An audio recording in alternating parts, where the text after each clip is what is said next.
Gagasan itu asupan pokok demokrasi berkualitas. Gagasan mesti dipertarungkan. Yang terbaik akan menang. Semakin banyak politik gagasan mengisi panggung, politik identitas tak punya tempat bernaung. Simak Gagasan UKI. Assalamualaikum warahmatullahi wabarakatuh. Salam sejahtera untuk kita semua. Om Swastiastu, Namo Buddhaya, Salam Kebajikan. Teman-teman, ada di Gagasan UKI edisi khusus Lebaran. Jadi pada kesempatan kali ini saya nggak akan bermonolog ria, ya, tapi saya di sini akan berdialog dengan seseorang ya bisa dibilang suka mengundang, tapi bukan suka dalam artian dianya yang mau ya. Memang kadang-kadang keadaan yang memungkinkan dia untuk berkontroversi, gitu ya. Dengan statement-statementnya yang banyak mengundang respons, pro dan kontra dan lain-lain, gitu. Nah, kita langsung aja sambut the one and only Bang Ade Armando. Terima kasih Bang Ade sudah datang ke Gagasan UKI. Makasih. Bang Ade Armando ini kan mau Lebaran nih Bang. Sip. Ya, Bang Ade itu udah punya bayangan belum? Lebaran kali ini siapa sih orang yang paling Bang Ade akan maafkan? Wow. Akan maafkan ya. Akan maafkan. Akan maafkan kan artinya orang-orang yang saya anggap mungkin tidak menyukai saya ya. Dan mungkin menyerang saya kan. Kalau maaf itu bukannya begini Bang Ade. Orang yang Bang Ade anggap pernah melakukan sebuah kesalahan ke Bang Ade. Dan Bang Ade akan memaafkan. Kalau nggak suka kan nggak mungkin. Bang Ade nggak perlu memaafkan orang karena dia nggak suka sama BangAde dong. Ya mungkin nggak suka tapi kemudian melakukan hal-hal yang mungkin menyakiti saya, gitu ya, membahayakan saya. Ya. Ya pada dasarnya gini Ki, saya bukannya mau ngebluffing ya, membual. Saya pada dasarnya orang yang gampang memaafkan orang. Ya karena antara lain mungkin kata orang rasa empati saya tinggi ya. Jadi saya menempatkan diri pada posisi orang lain. Tapi kalau sekarang dipikir-pikir siapa ya kira-kira? Ya mungkin orang-orang yang paling gampang saya ingat adalah yang sampai ini bukan terjadi setahun ini ya. Boleh kan? Boleh. Lebih dari setahun. Yang berat dalam hidup saya kan adalah ketika ada sejumlah orang berusaha membunuh saya ya. Itu terjadi pada sekitar 2 tahun yang lalu ya, 2022, ketika saya dikeroyok sampai hampir mati ya. Untuk alasan yang menurut saya mengada-ada kan. Mungkin saya dianggap penodai agama, saya membahayakan agama mungkin Islam dan seterusnya, sehingga mereka tergerak dan saya rasa mereka dimobilisasi untuk menyerang saya. Nah, orang itu sudah di penjara sekarang dan saya rasa udah keluar ya orang-orang tersebut. Ya hanya 1 dari 10 orang yang waktu itu diadili yang pernah meminta maaf ke saya dan saya langsung maafkan ketika itu. Yang 9 orang lainnya nggak pernah ketemu lagi dan nggak pernah berkomunikasi lagi. Tapi melalui acara ini saya ingin katakan pada mereka, kalau mereka mendengar, buat saya udah maafin ya. Itu adalah sesuatu yang saya pikir emang pahit dan saya rasa mereka melakukannya bukan karena kesadaran hati mereka, tapi karena mungkin ada yang memprovokasi, ada yang ingin emang benci sama saya dan karena itulah mereka menyerang saya. Orang-orang yang kemudian juga saya akan maafkan adalah orang-orang yang mungkin selama ini berusaha mempersulit hidup saya, misalnya di UI saya nggak pernah bisa jadi profesor tuh. Oh gitu, ya.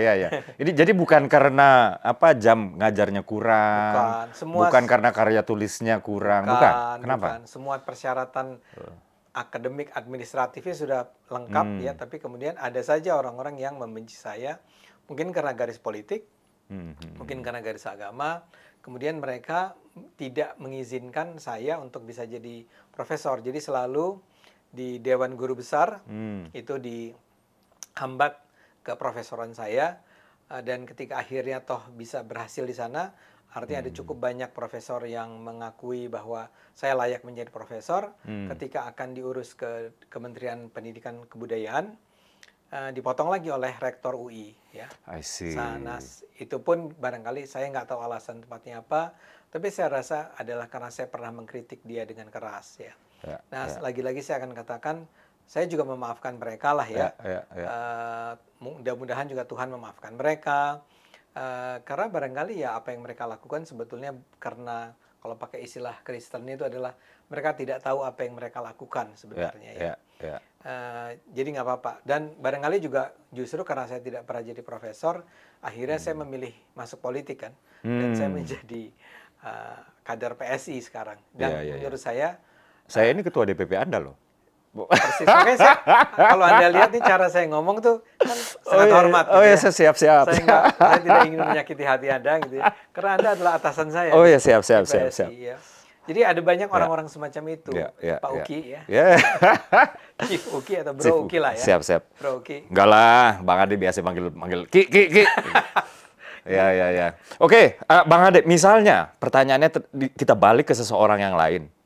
Siapa orang yang paling kamu maafkan di Lebaran kali ini, walaupun dia nggak minta maaf? Ya. Terus dia bilang, Ade Armando. Gitu. Terus orang tersebut bicara kayak gitu, Bang Ade dengar, dan Bang Ade nggak merasa itu adalah sebuah kesalahan. Gimana? Apakah? Saya nggak paham. Gimana? Ada orang saya tanya, siapa orang yang paling Anda akan maafkan Lebaran kali ini? Dan dia bercerita seperti Bang Ade tadi, dan dia bilang, saya akan paling maafkan adalah Ade Armando.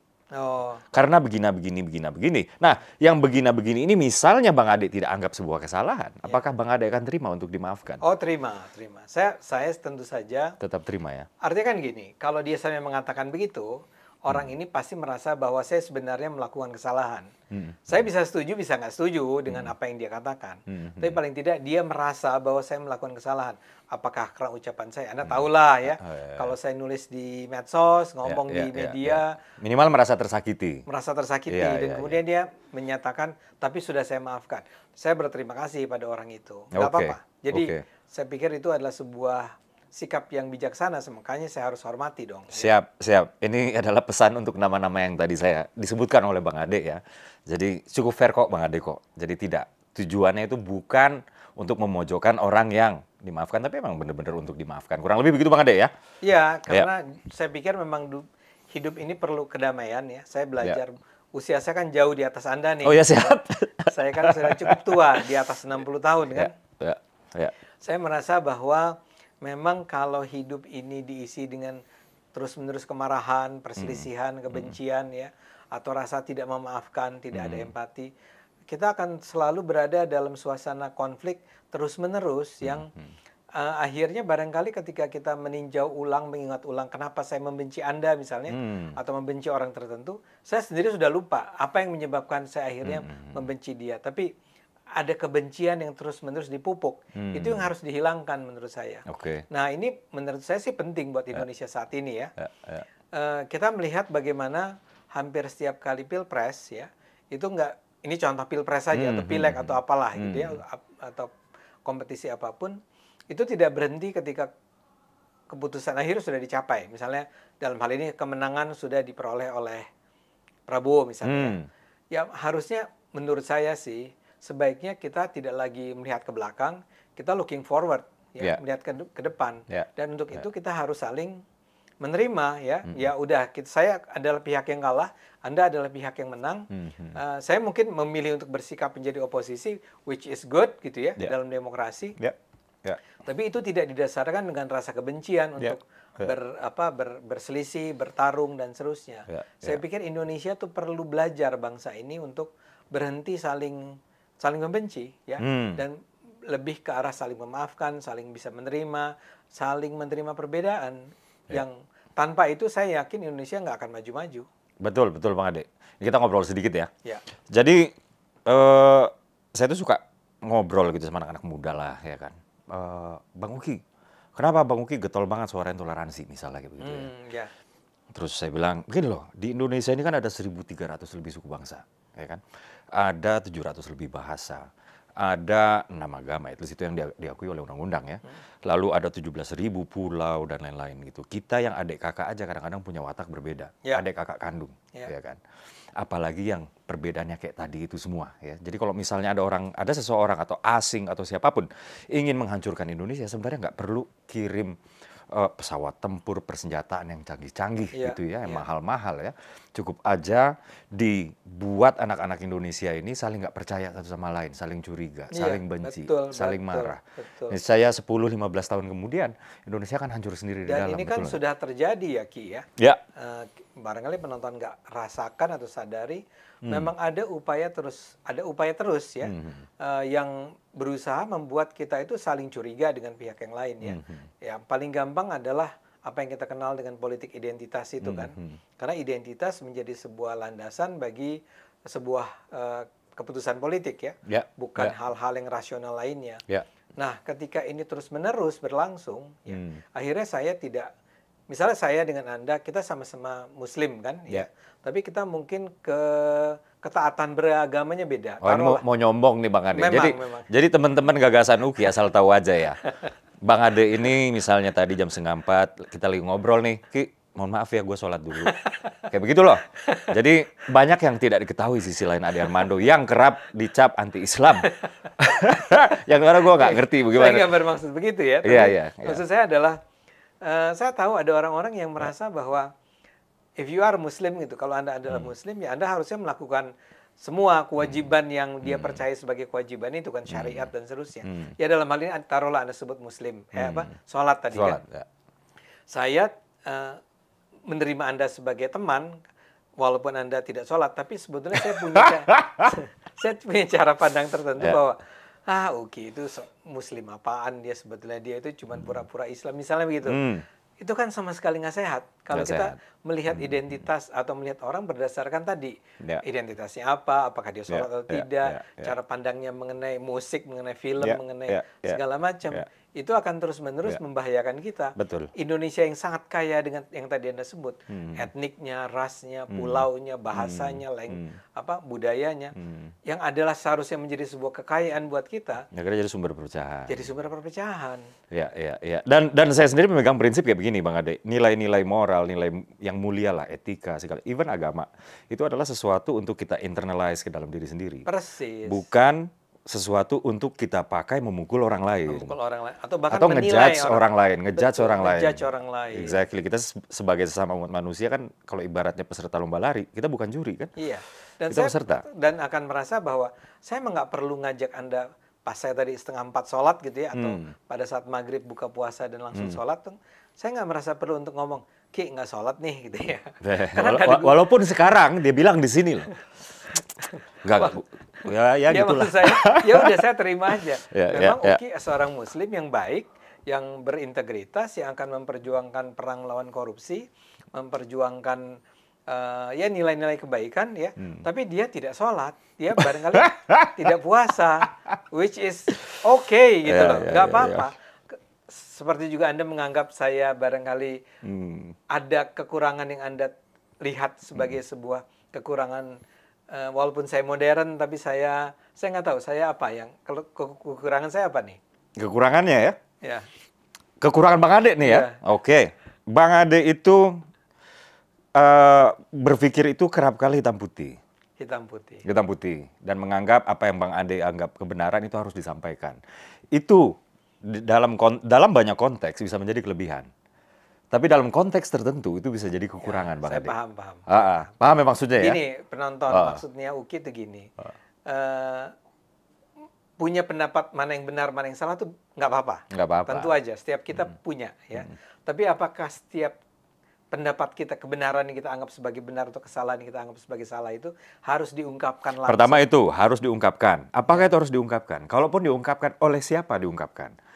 Kalaupun udah ketemu, oleh siapa diungkapkan? Kemudian apa momentum untuk mengungkapkannya dan lain-lain kayak begitulah. Jadi itu yang kadang-kadang Anda anggap saya itu suka tidak. Iya. Mungkin karena latar belakang Mbak Ade adalah sebagai pendidik ya. Sehingga setiap kebenaran itu rasanya perlu diungkapkan sebagai bentuk edukasi. Itu prasangka positif saya ya. Oke. Nah, ini berbicara soal kontroversinya Bang Ade ya. Tadi kan bicara kelemahan Bang Ade, yang dimana menurut saya telah melahirkan berbagai kontroversi, ya, yang sampai membuat Bang Ade pernah dihukum oleh Mas Kaisang, ya kan? Dan pada saat Bang Ade dihukum oleh Mas Kaisang, Bang Ade bilang saya terima, ya kan? Dalam hal ini, apakah seorang Ade Armando mengakui berbuat salah? Tidak. Terus ngapain terima? Yang saya terima adalah keputusan itu datang dari seorang ketua partai, di mana saya adalah seorang anggotanya, ya. Jadi kalau dikatakan misalnya Mas Ade Armando, Anda tidak boleh lagi menyerang PDIP. Ini contoh saja ya. Karena kita tidak ingin bermusuhan dengan PDIP. Saya tidak setuju barangkali. Saya merasa tetap ingin mengkritik PDIP.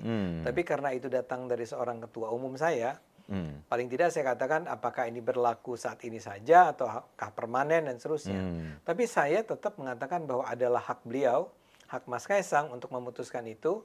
Dan ketika itu kalau saya tetap merasa ingin menjadi kader PSI yang loyal gitu ya, ya saya harus mengikuti apa yang dia katakan. Kalau tidak ya saya akan mengatakan, saya selalu punya pilihan untuk mengatakan ya kalau gitu saya tidak setuju dengan Anda dan karena Anda memaksakan itu kepada saya tidak bisa menjalankannya.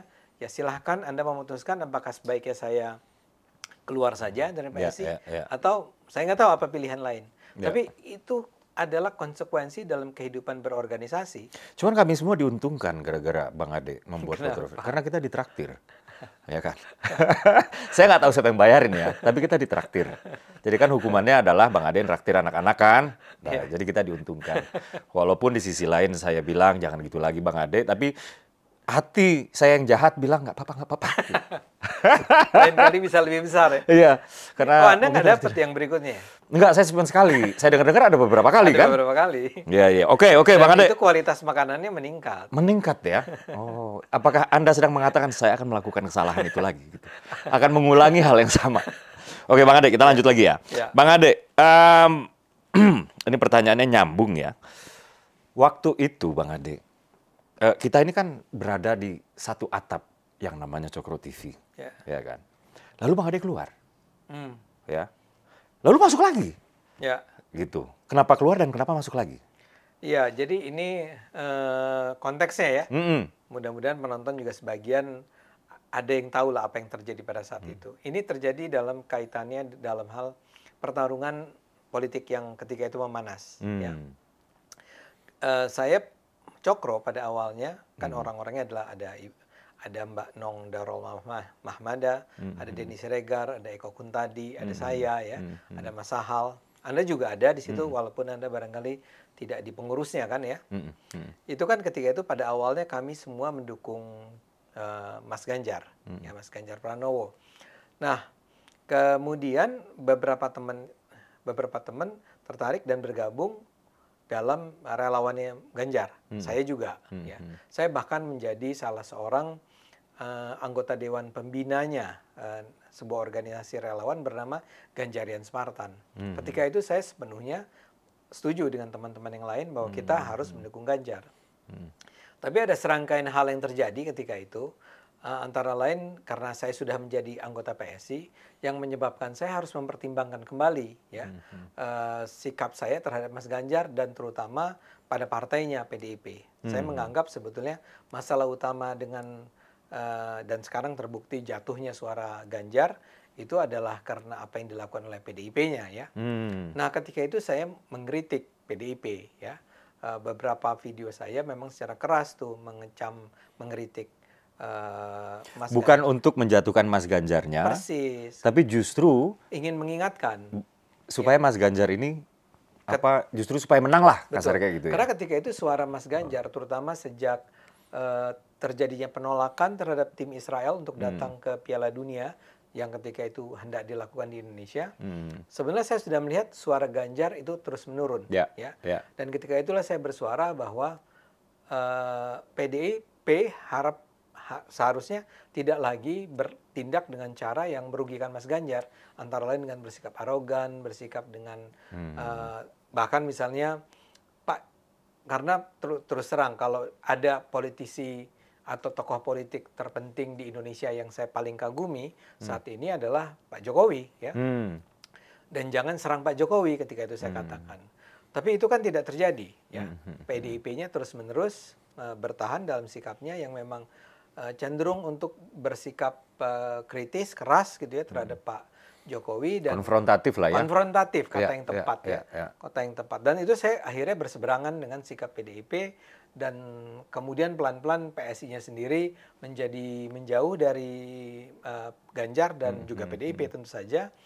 Dan ketika itulah ya titik-titik yang terpenting itu terjadi, yaitu ketika CEO-nya Cokro TV saat itu Mbak Nong itu bilang bahwa saya nggak bisa mengkritik PDIP lagi, ya. Yang buat saya itu jadi masalah karena pada saat yang sama kan saya juga tidak pernah mempersoalkan kalau Cokro itu mendukung PDIP, ya. Jadi kalau kita kan maunya menjadi sebuah media yang punya kebebasan di dalamnya, membebaskan para hostnya, para tokohnya di situ untuk bersuara dengan kritis terhadap siapapun selama dengan cara yang beradab gitu ya, atau rasional, yang menggunakan akal sehat. Ketika itu terjadilah ketegangan antara saya dengan teman-teman di Cokro yang pendukung Ganjarnya. Yang pendukung Ganjar. Dan ketika itu memang dominan kan. Ada Mbak Nong, ada Denny Siregar, ada Eko, ada beberapa lagi lah waktu itu.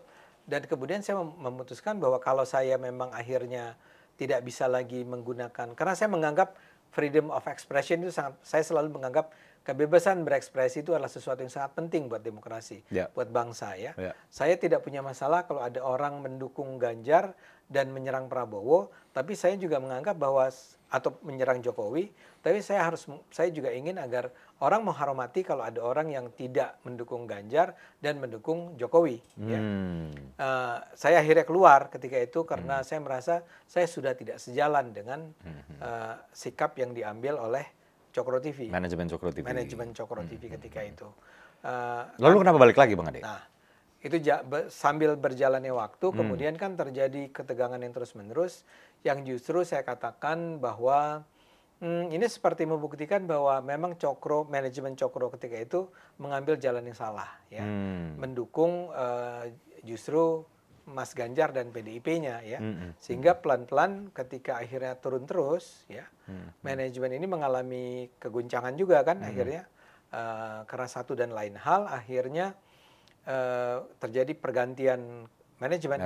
Ya. Dari Mbak Nong Darol itu pindah ke yang sekarang pegang Cokro adalah Mas Sahal. Dan itu berjalan dengan demokratis, dengan sangat beradab lah, ya. Denny Siregar keluar, Eko Kuntadi keluar, ada kalau Mas Jo memang tidak, ya, tapi ada beberapa lagi, Mas Guntur juga keluar karena politik kan, ya. Nah, ketika itu diambil alih oleh Mas Sahal, dan Mas Sahal tidak ingin menjadikan ini sebagai sebuah Cokro ini sebagai sebuah media yang akan mempropagandakan Ganjar, ya, dan akan secara teguh mendukung Pak Jokowi, ya. Tapi ketika itu saya sudah mengatakan saya ingin bergabung kembali dengan Cokro TV karena garis yang diambil itu menurut saya sudah sesuai dengan hati nurani saya. Tapi kemudian Mas Sahal mengatakan mungkin lebih baik ditunda sampai sesudah pemilihan presiden selesai, ya, supaya tidak ada tuduhan macam-macam lah terhadap Cokro TV bahwa kehadiran saya lah yang menyebabkan keluarnya mereka inilah teman-teman manajemen yang Mbak Nong dan kawan-kawan. Nah, sekarang akhirnya diberi kesempatan lagi, dan mudah-mudahan walaupun saya sudah mulai beberapa kali nih di Cokro, tapi saya akan kembali secara tetap sesudah Lebaran ini. Oh gitu. Ya. Jadi LAA sekarang belum ada nih? Sudah ada, tapi masih dalam sequence yang berantakan gitu. Sekali satu minggu ini ada, minggu depannya nggak ada gitu. Masih belum, tidak seperti Anda. Tapi setelah Lebaran akan ada secara reguler? Insya Allah, ya. Iya kan? Ya, itu saya janjikan. Ini apakah sekarang mau ada lagi secara reguler karena sudah dipastikan seorang Ade Armando nggak dapat kursi di Senayan? Karena dulu kan mungkin aja, oh ya tahan dulu, siapa tahu gue dapat kursi nih di Senayan. Kayak enggak. Gitu. Enggak ya? Enggak. Saya justru tadinya kalau saya mendapat kursi di Senayan, saya akan memanfaatkan sekali nih, ya, si Cokro TV ini untuk menjadi tempat di mana saya sebagai seorang wakil rakyat itu berbicara langsung dengan publik kan, kayak begitu, ya. Tapi sekarang ya saya akhirnya PSI nggak lolos, ya. Saya juga nggak bisa masuk, nggak dapat kursi. Ya saya jalankan aja fungsi yang sudah saya jalankan sebelum pemilu dulu, ya. Kan memang sudah bertahun-tahun saya melakukannya di Cokro dan di medsos. Oke, Bang Ade, pertanyaan terakhir, ya. Tadi saya udah nyinggung-nyinggung ya soal Kesenayan pemilu 2024, oke? Nah, ini kan perolehan suara Bang Ade kan surprisingly besar, ya. Surprisingly. Karena nggak ada yang punya prediksi bahwa suara seorang Ade Armando di Jakarta Selatan, Jakarta Pusat, dan luar negeri akan sebesar itu. Gitu ya. Terutama karena memang di fase-fase tersebut, dari yang saya tangkap, ya, resistensi orang terhadap Ade Armando itu lumayan tinggi. Ya. Atau dari yang saya tangkap, itu sentimen orang terhadap seorang Ade Armando itu lumayan negatif. Akibat perbincangan orang terkait dengan statement-statement yang dibuat oleh Bang Ade gitu ya. Nah ini kan surprisingly tinggi, jadi Bang Ade aja kaget kok waktu itu kan. Jadi nggak hanya saya yang kaget, Anda sendiri kaget. Nah hal dan ini bersyukur, dan bersyukur ya. Nah ini apa nih? Apakah Bang Ade merasa mendapat semacam license lah gitu untuk lu nggak usah ngobrol sama gue, lu suara lu nyampe nggak 50.000? Atau bagaimana? Atau bagaimana pendapat Bang Ade ya dengan orang-orang yang nyalek di dapil Bang Ade ya, yang selama ini mungkin suka banget ngejudge Bang Ade tapi perolehan suaranya di bawah saya, di bawah Bang Ade. Ya gini, resistensi itu pasti ada, tapi saya mengatakan bahwa resistensi kan saya dapat 54.000 ya. Jadi orang yang resistensi itu adalah orang yang berada di luar 54.000. Dengan kata lain, barangkali kalau saja tidak ada resistensi itu, angka saya bisa lebih tinggi kan? Iya, bisa saja 54.100. 56.000 kali ya. Oh ya, oke. Enggak, bukan. Maksud saya adalah bahwa saya ini sebetulnya pengalaman ini menunjukkan pada saya bahwa masyarakat Indonesia itu ya tidak sepenuhnya tidak menghargai akal sehat ya. Jadi politik gagasan, ya, kalau istilah Anda itu ya, politik gagasan ya. Saya tidak menawarkan apa-apa yang saya tidak menawarkan uang, tidak memberikan uang, tidak menawarkan uang. Yang saya tawarkan adalah kita perang melawan korupsi, kita perang melawan intoleransi. Tapi ingat, Bro Uki, saya melakukannya tidak baru-baru ini. Sebenarnya saya sudah membangun image itu selama bertahun-tahun barangkali kan. Yang tadi itu, yang ada begitu banyak orang yang membenci saya, menyerang saya, ingin membunuh saya. Itu kan artinya karena saya memang dianggap seseorang yang cukup penting dan membahayakan buat kelompok-kelompok tersebut kan. Dan itu sudah terbangun selama bertahun-tahun. Artinya ketokohannya sudah terbangun. Saya merasa bahwa sebenarnya faktor medsos saya itu sangat membantu. Plus memang pemberitaan mengenai saya di media massa, dan saya tahu saya rasa pasti ada banyak juga kelompok-kelompok masyarakat di Jakarta Selatan, Jakarta Pusat, dan bahkan luar negeri, itu yang membantu saya tanpa barangkali bahkan saya sadari, karena saya kan sebenarnya tidak cukup banyak uang dikeluarkan untuk membayar atau membiayai bentuk-bentuk kampanye yang langsung bertemu dengan masyarakat kan. Tapi saya merasa bahwa yang terpenting adalah bahwa orang sebetulnya tidak sepenuhnya hanya akan memilih berdasarkan misal APK gitu ya, alat peraga kampanye, atau ketampanan karena saya tidak tampan, atau karena kekayaan karena saya tidak kaya ya, tapi karena gagasan ya. Dan mereka memilih saya karena pengalaman yang akumulatif selama bertahun-tahun ini. Jadi tidak terlalu, setelah saya pikir-pikir, ini tidak terlalu mengejutkan dalam arti bahwa iya ya, kalau memang selama ini selama bertahun-tahun setiap minggu, saya kan bahkan di Cokro pernah 5 kali seminggu ya, bikin video yang saya monolog ya, dan penontonnya kan kadang-kadang bisa 500.000, bisa banyak lah pokoknya. Bisa banyak lah ya. Dan itu kan artinya bahwa memang ada cukup banyak orang yang sudah mendengarkan saya selama bertahun-tahun. Terlepas sentimennya setelah menonton ya.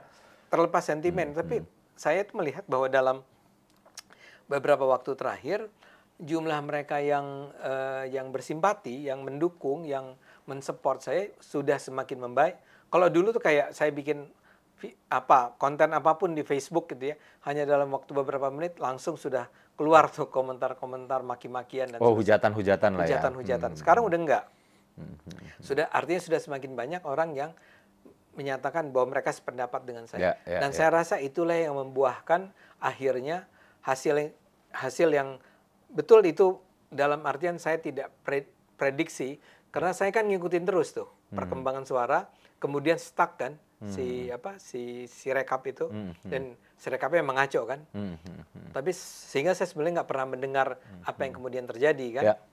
Tiba-tiba angkanya pas terakhir itu ya sebesar itu 54.000. Buat saya itu ya saya syukur alhamdulillah, sebuah anugerah lah dari Tuhan, karena barangkali apa yang dilakukan selama ini. Oke, Bang Ade, terakhir. Ini terakhir banget, apa yang mau Bang Ade ucapkan ke penonton Gagasan UKI, terutama di momen spesial Lebaran? Maaf lahir batin. Ya. Standar banget sih, Bang. Ya, standar banget. Gara-gara nasi kucing nih, tadi dari Cheryl ya.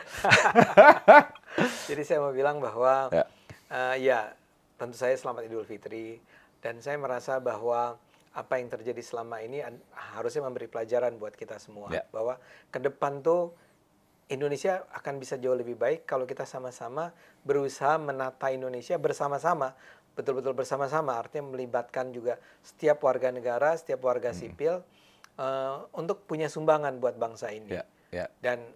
Dan saya yakin Anda, ya saya senang sekali bahwa ada orang semuda Anda tapi seenergik, seintegritas, sepintar seluruh. Mungkin nggak sholat sih ya, makin ngombak-ngombak. Tapi nggak sholat. Harus diingatkan ya, buat kaum perempuan di antara penonton. Dia ini kelebihannya yang tadi, tapi kekurangannya adalah dia mungkin nggak sholat. Mungkin juga nggak puasa ya. Jangan begitulah Bang Ade. Udah nggak usah dilanjutin Bang. Nah tapi saya pikir gini, kita ada orang seperti Uki, ada seperti saya, ada teman-teman di PSI itu banyak sekali orang-orang yang luar biasa, yang mudah-mudahan kita bisa sama-sama bangun Indonesia bersama-sama. Saya bukan kampanye PSI ya, jadi Anda mau datang lagian udah lewat juga. Tapi ke depan ini Anda mau datang dari partai manapun, please ya, kita bikin Indonesia jadi lebih baik. Oke, thank you. Thank you Bang Ade, terima kasih sudah hadir. Itulah dia teman-teman Gagasan UKI. Curhatan Bang Ade Armando, kenapa dia keluar. Terus kemudian gimana sih bisa masuk lagi dan lain-lain. Sampai ceritanya waktu dipukulin dan siapa orang yang paling pengen dimaafin. Dan lain-lain yang nggak mungkin teman-teman temuin di podcast lain ada di sini. Oke, kalau begitu saya Dede Prayudi selaku host Gagasan UKI undur diri. Wassalamualaikum warahmatullahi wabarakatuh. Thank you Bang Ade. Thank you. Siap.